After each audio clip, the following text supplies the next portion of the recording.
Good morning, everybody, or afternoon, if perchance it's afternoon where you are.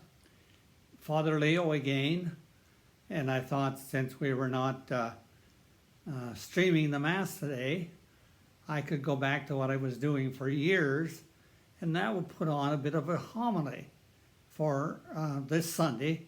It's a kind of in the cycle of the life of the church. This Sunday is known as Palm or Passion Sunday. Introduces Holy Week. And of course, during Holy Week, it's a very traditional that we commemorate the journey of Jesus into Jerusalem, that we commemorate on Holy Thursday, the Last Supper, where Jesus, I suppose in a sense we can say, gave us an outline or the beginning of a Mass. Well, it was a meal, but more than that. And then, of course, you have Good Friday, and then you have Easter Sunday. So it kind of has a life of its own.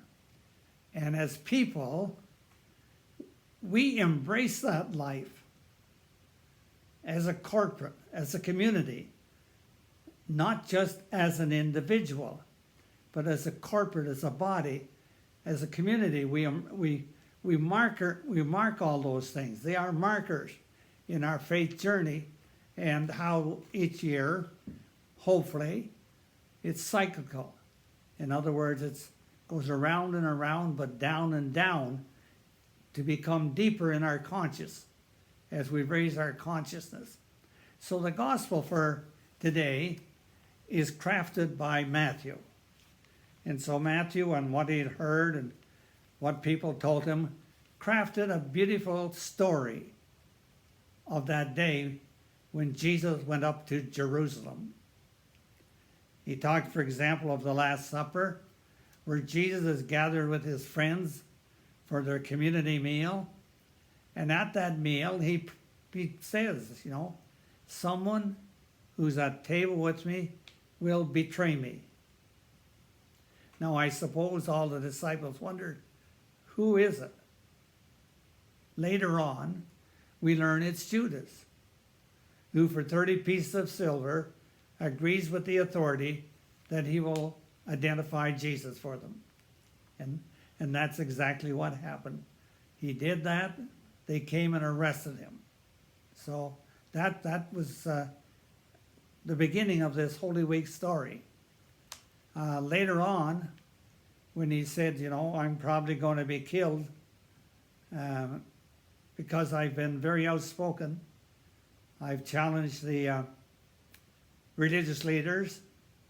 I've challenged the Roman Empire. And so he says, the dark clouds are gathering against me. And Peter spoke up, of course, and said, not me, Jesus. I'm a faithful follower. You can always count on me. And Jesus said, hey, Peter, I know you pretty well. He says, before the cock crows, you'll deny me 3 times. And he did.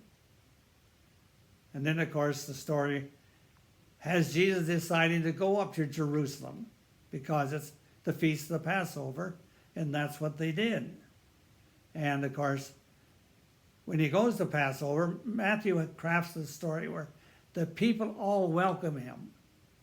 They throw palms and wave palms at him.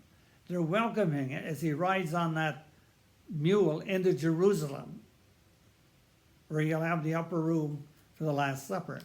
And, of course, I suppose in some ways I've often thought that probably that triumphal entry into Jerusalem was probably the last straw. It was probably the last straw for his enemies. They said, this is it. He's provoked us long enough. Let's put an end to it. And so there is the arrest, the trial. Pilate finds him not guilty, but still condemns him to crucifixion, which takes place. So I guess what I see in all of this, and remember now, folks, that's our faith story, but it's only a little piece of it. And we have to see, how is that story being lived out today?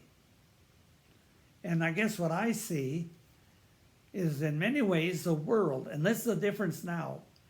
This virus doesn't respect boundaries, doesn't even see them.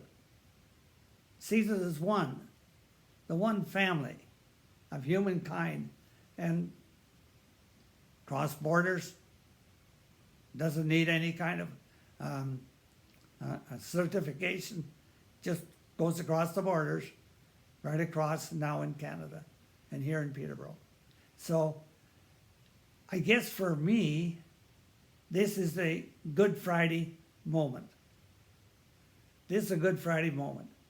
It's not the first, as I just read an article in today's Examiner where the author talks about the many plagues that the human race has experienced down through the centuries.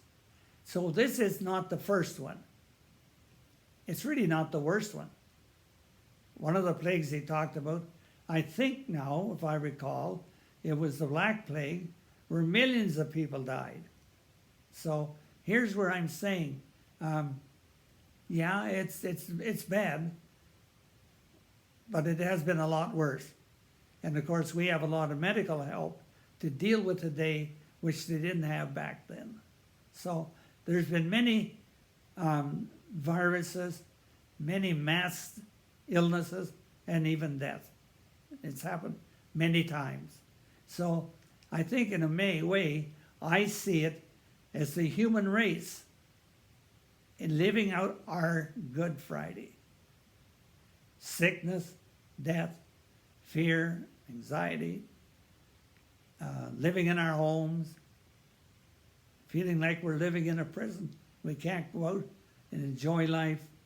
A lot of things we thought were extremely important have no value today, and we're changing our values. We're changing the way we look at things.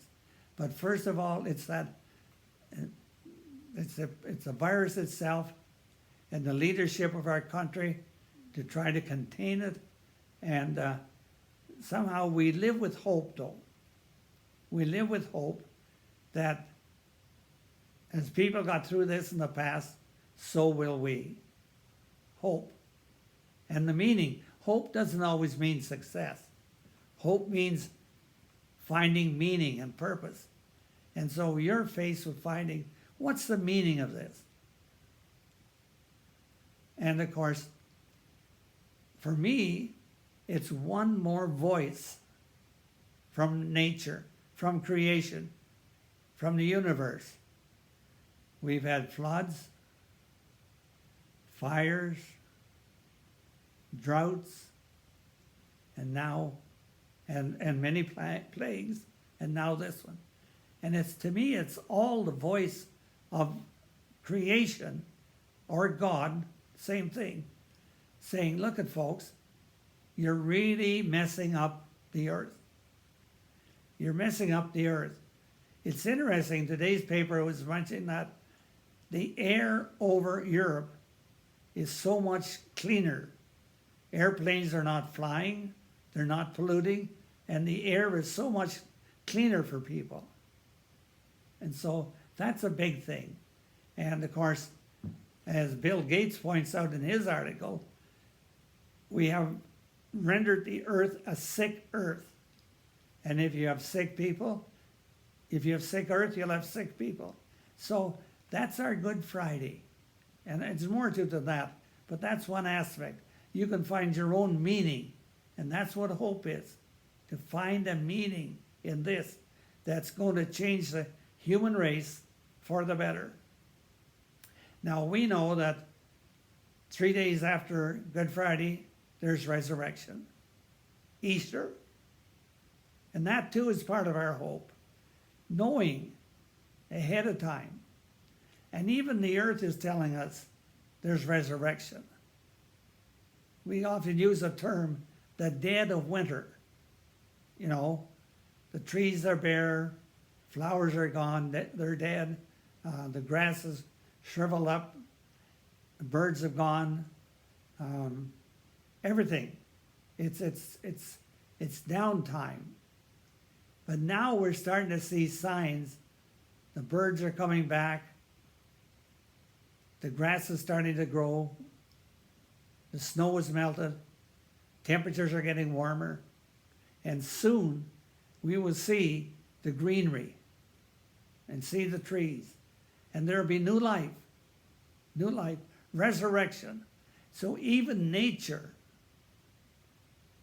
which hits us with a Good Friday, will remind it that there is new life. There is new life. There is, that life is stronger than death. And we will indeed rise again. We will rise again. And that's Easter Sunday. The human race will have an Easter Sunday. That's for sure.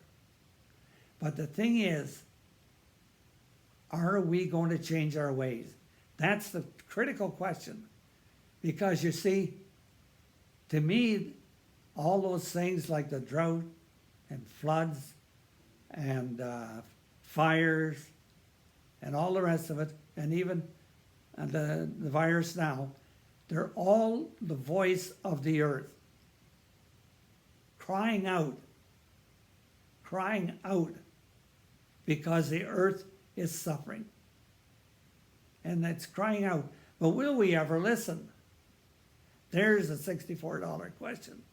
Now that this virus is going through, with all our intention and energy being directed to it, have we forgot about climate warming? I think so.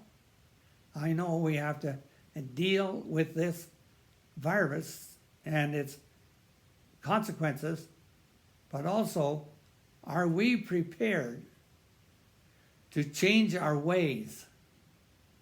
That's a big question, and I don't know. What does it take to get people to change their ways? To change their philosophy of life? To change their value system? To really take care of our home?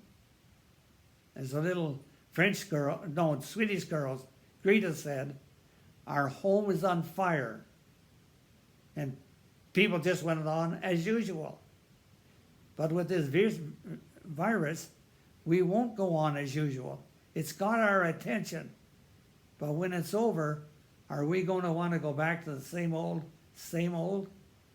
I hope not. We've got to learn our lesson sometime. That the earth is alive.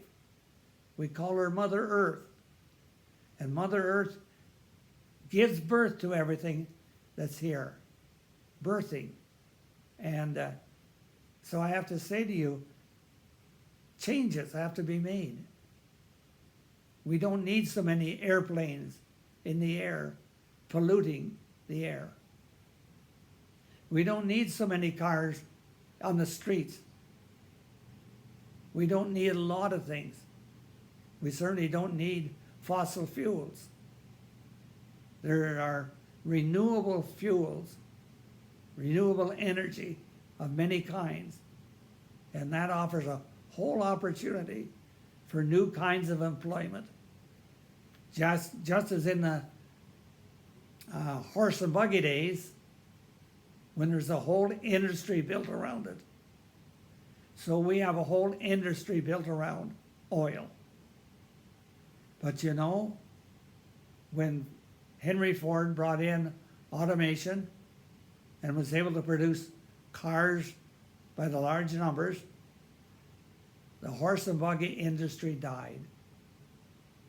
But the number of men and women employed in the car industry mushroomed by the thousands. And so there's other new ways that we have to discover of how do we find our energy without using fossil fuels. It's there. The sun is there every day. The wind blows every day. And there's probably other ways in which we can get energy without coal, without oil, and those kind of things. And so I think what I want to say to you today is the very fact that we're here in the spring of the year. Nature is saying to us, look at me. Pay attention to me. Listen to what I'm telling you. Now, nature would say, I'm not speaking English, but that doesn't matter. It is speaking its own language. And its own language, to me, is very clear. Very clear. The virus is saying, number one, wake up, people. Wake up. Become aware that you've got to make big changes in the way you live your life, both individually and as a corporate, and as corporations, as multinationals. We've all got to change our way of living. And as we are confined to our homes, we're learning. A lot of things we were spending our time running around and being busy at, a lot of them, we're not doing them now. We can't do them, so they can't be too important. But what is important? Hopefully, that as families spend more time together, that could be a big thing. Learn to love again. Learn to love not money or busyness or popularity or prestige or power, but learn to love. Jesus left us only one commandment: love one another as I have loved you. That's it. He did not say, love all the good things. Loved all the good things. No, he didn't say, love all the good life that money can buy you. Didn't say it. Love one another as I have loved you. And I think the biggest change that has to come out of this is that being confined to our homes, hopefully families will find ways, new ways, powerful ways to love one another, to experience togetherness, to build relationships. Those are the things. Religion is all about relationships. And of course, the core of relationships is love for one another. And so I think that's really it. Boils it right down. Boils it right down. And are we willing to love? Learn to love. And love much better. Are we willing to become more compassionate towards one another? Are we willing to become more inclusive of one another? Are we willing to be less judgmental of one another? Are we willing to respect one another with our differences and not judge one another? There's so much that needs to change.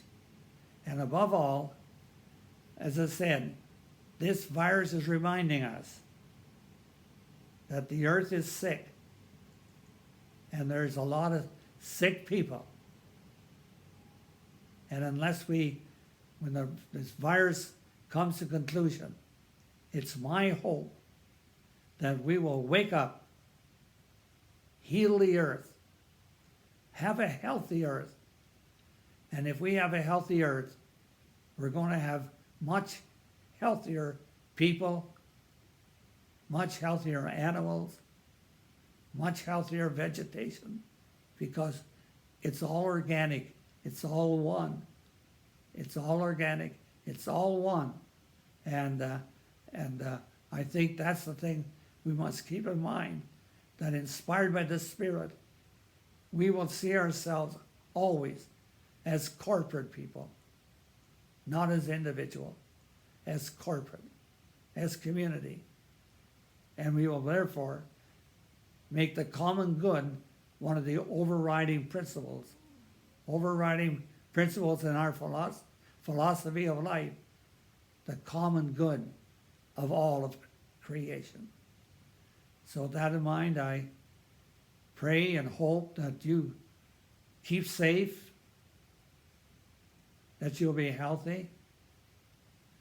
In a special way, I hold in my heart families who are grieving the death of a loved one. Yes, we hold them in our heart. And I know the grace of God will be there to give you guidance and strength as you deal with your grief and your sorrow. Amen.